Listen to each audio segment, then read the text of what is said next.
today's video mga kabyokoneras, narito ang latest sa mundo ng beauty pageant, another pasig laban at panibagong pasabog ng Miss Universe Philippines 2025 candidates.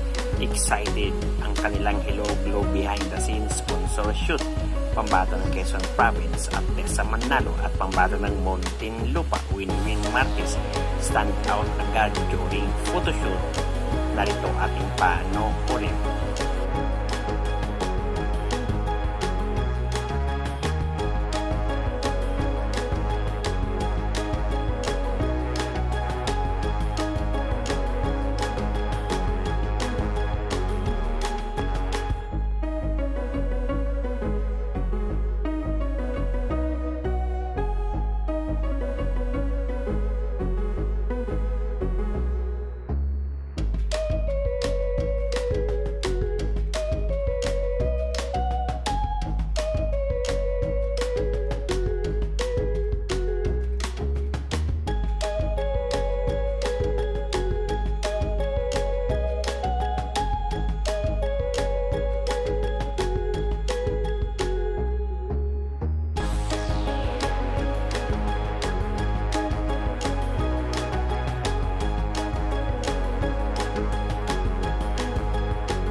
Mga Byokoneras, don't forget to hit the notification bell para updated kayo lagi sa aming mga bagong videos.